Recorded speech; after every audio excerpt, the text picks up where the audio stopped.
കയ്യിലുള്ള നറുവെണ്ണ നുകർന്നുകൊണ്ടും തന്നാശ്രിതർക്ക് തുണയായി വിളങ്ങിടുന്ന നാരായണീയ ഗുരുവായൂരപ്പ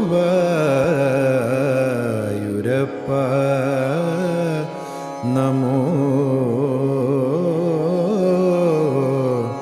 നമസ്തേ.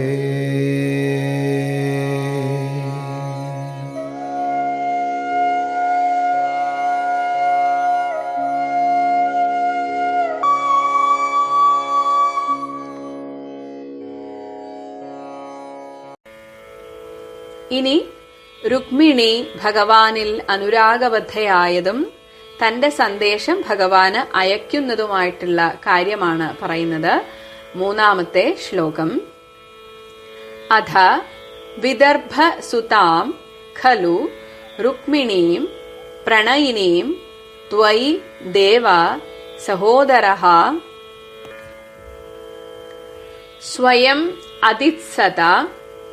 സ്വയമദിത്സത ചേതി മഹീഭുജേ സ്വതമസാ തം അസാധുമുപാശ്രയൻ.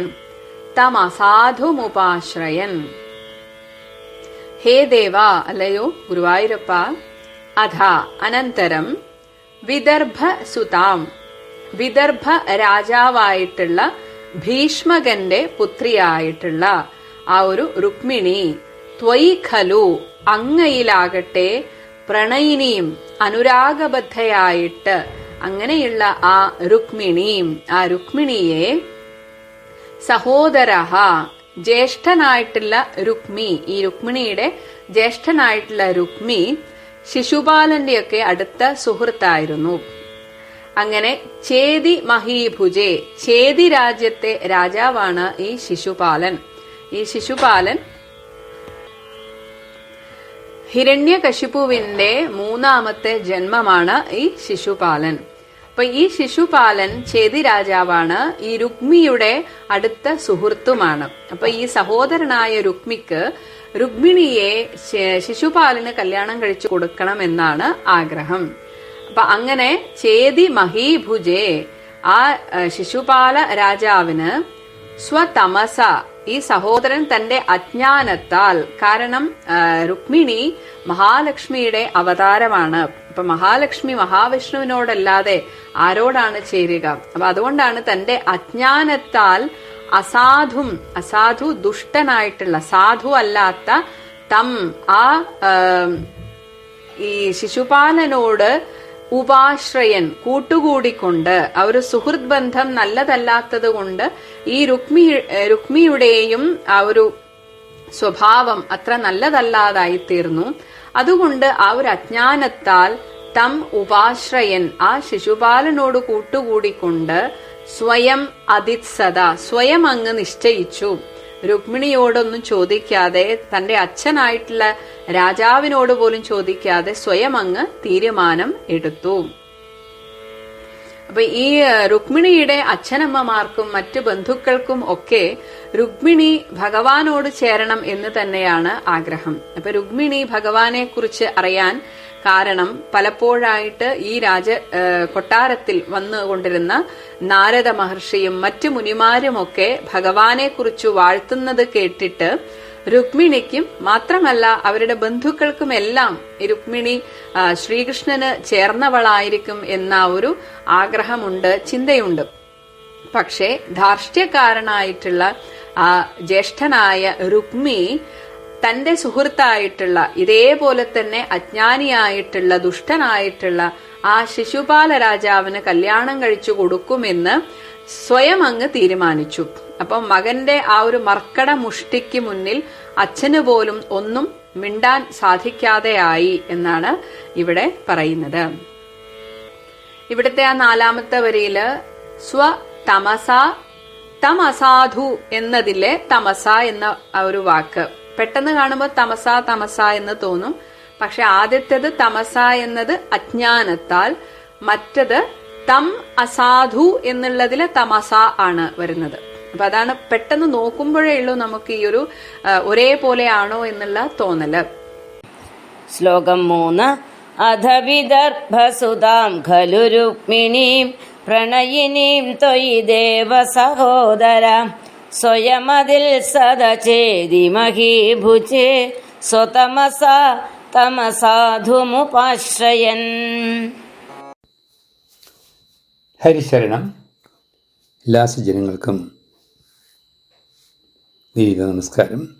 എല്ലാ മഹാത്മാക്കളെയും ഗുരുക്കന്മാരെയും പിതൃജനങ്ങളെയും കുടുംബദേവത, പരദേവത, ഗ്രാമദേവത തുടങ്ങിയ എല്ലാ ദൈവിക ശക്തികളെയും സ്മരിച്ചുകൊണ്ടും വേദവ്യാസനെയും അദ്ദേഹത്തിൻ്റെ അവതാരമായിരിക്കുന്ന മെൽപ്പത്തൂരിനെയും ഓർത്തുകൊണ്ടും നമുക്ക് ഈ സാധന തുടരാം. ദശകം 78, ശ്ലോകം 3. ഭഗവാൻ ഗൃഹസ്ഥാശ്രമത്തിലേക്ക് പ്രവേശിക്കാൻ തുടങ്ങുന്നു എന്നുള്ളതിൻ്റെ സൂചന, അതിൽ തുടങ്ങുന്നു എന്നുള്ളതാണ് വാസ്തവം. മുമ്പ് സൂചിപ്പിച്ച പോലെ ഏറ്റവും ശ്രേഷ്ഠമായതാണ് ശരിക്കും പറഞ്ഞാൽ ഗൃഹസ്ഥാശ്രമം. അതിലെ പ്രധാനമായിട്ടുള്ളതായ ഘടകം പ്രേമമാണ്, കാമം അല്ല. ഇന്നത്തെ കാലത്തെ പോലെ കാമത്തിന് പ്രാധാന്യം കൊടുത്തുകൊണ്ടും പ്രേമത്തിന് പ്രാധാന്യം കൊടുക്കാതിരിക്കുന്നത് കൊണ്ടുമാണ് ദാമ്പത്യങ്ങളൊന്നും തന്നെ പൂർണ്ണ വിജയത്തിലേക്ക് എത്തിപ്പെടാത്തത്. ദാമ്പത്യത്തിൻ്റെ പ്രധാന ഘടകം പ്രേമമാണ്. തന്നെ മറന്ന് മറ്റൊരാളെ സ്നേഹിക്കുക എന്നുള്ളതാണ് പ്രേമം. ഇവിടെ വിദർഭ രാജാവ് ആയിരിക്കുന്ന ഭീഷ്മകൻ്റെ മകളുടെ കഥയാണ് പറയുന്നത്. വിദർഭ എന്നും പറയും, കുണ്ഠിനപുരം എന്നും പറയും. കുണ്ഠതയുള്ളതായ സ്ഥലത്തിന് കുണ്ഠിനപുരം എന്ന് പറയാം. അദ്ദേഹത്തിൻ്റെ മകളുടെ പേരാണ് രുക്മിണി എന്നുള്ളത്. വളരെ സുന്ദരിയും സുശീലയും ആയിട്ടുള്ളതായ ഒരു കന്യകയാണ് രുക്മിണി. പല സഹോദരന്മാരിൽ ഒരു സഹോദരിയാണത്. ഏതാണ്ട് വിവാഹപ്രായമായി രുക്മിണിക്ക് നാരദ മഹർഷി ഒരിക്കൽ ചോദിച്ചു, ശ്രീകൃഷ്ണ ഭഗവാനോട് ചോദിച്ചു, ഇത്രേ ഏട്ടൻ്റെ വിവാഹം കഴിഞ്ഞുല്ലോ, ഇനി അവിടുത്തെ കാര്യങ്ങൾ എന്തായി?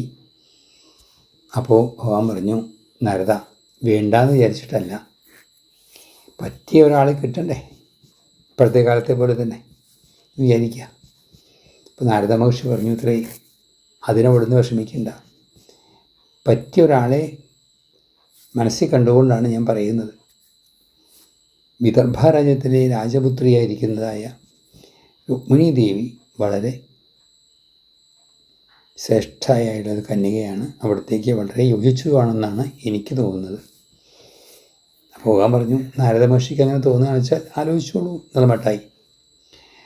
അങ്ങനെ നാരദ മഹർഷി വിദർഭ രാജ്യത്ത് പോയി രുക്മിണിയോടും ശ്രീകൃഷ്ണ ഭഗവാന്റെ സർവ്വ ഗുണഗണങ്ങളും വർണ്ണിച്ച് കേൾപ്പിച്ചു. അങ്ങനെ ഭഗവാനോട് അതിയായ പ്രേമം രുക്മിണിക്കുണ്ടാവുകയാണ്. കാരണം ബന്ധങ്ങളുടെ ആധാരം ഗുണങ്ങളാണ്, രൂപം അല്ല. ശ്രീകൃഷ്ണ ഭഗവാനെ കണ്ടിട്ടല്ല, ഗുണങ്ങൾ കേട്ടിട്ടാണ് രുക്മിണിക്ക് ഇഷ്ടമായത്. അപ്പോൾ ബന്ധങ്ങൾക്ക് ആധാരമായി നിൽക്കേണ്ടത് രൂപമല്ല, രൂപം മാറിക്കൊണ്ടിരിക്കും, ഗുണങ്ങൾക്ക് പ്രാധാന്യം കൊടുക്കണം. അങ്ങനെ രുക്മിണി ദേവിക്ക് ഭഗവാനോട് അതിയായ പ്രേമവും അനുരക്തിയായി തീർന്നു എന്നർത്ഥം. ഈ സമയത്താണ് രുക്മിണി ദേവിയുടെ സഹോദരനാണ് രുക്മി. ആ രുക്മിയുടെ അടുത്ത സുഹൃത്താണ് ചേതിരാജാവായിരിക്കുന്ന ശിശുപാലൻ.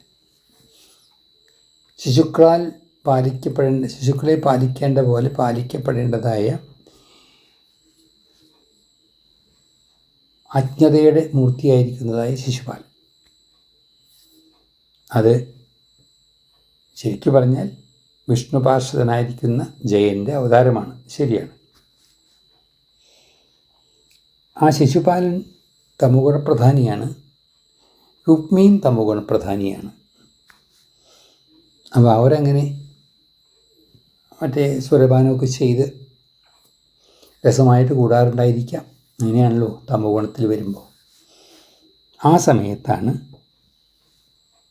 രുക്മിക്ക് തോന്നിയത് തൻ്റെ സഹോദരിക്ക് ഏറ്റവും യോജിച്ചത് ഈ ശിശുപാലനാണ്. കാരണം തൻ്റെ സ്വഭാവത്തിന് യോജിച്ചതാണ് ശിശുപാലൻ. അങ്ങനെയാണല്ലോ, സമാന മനസ്ഥിതിക്കാരായിട്ടാണല്ലോ ബന്ധം ഉണ്ടാവുക. അങ്ങനെ ആ തമോ ഗുണത്തിന് ആധിക്യം കൊണ്ട് തന്നെ രുക്മിക്ക് ശിശുപാലനോട് അടുപ്പം വന്നു. ആ ബന്ധം നിലനിർത്താനായിക്കൊണ്ട് തൻ്റെ സുശീലയും സുന്ദരിയും ശ്രേഷ്ഠയുമായിട്ടുള്ളതായ സഹോദരിയായിരിക്കുന്ന രുക്മിണിയെ ശിശുപാലന് കൊടുക്കാം എന്ന്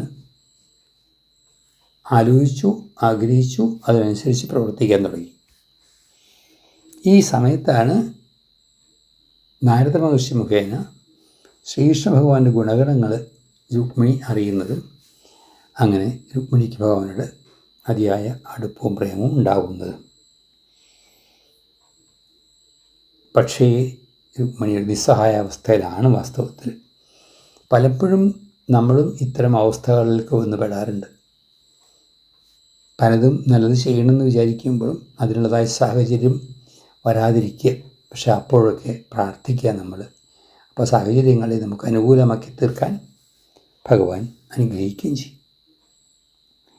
അതാണ് ഇവിടെ സ്വതവേ തന്നെ തമോഗുണപ്രധാനി.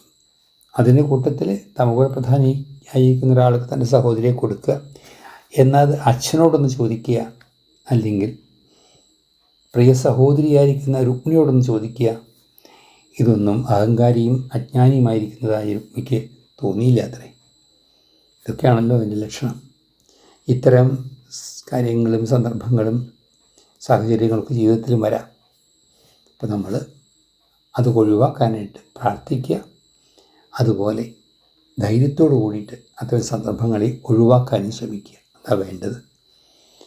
എല്ലാവർക്കും സാധിക്കട്ടെ. ഹരിശരണം.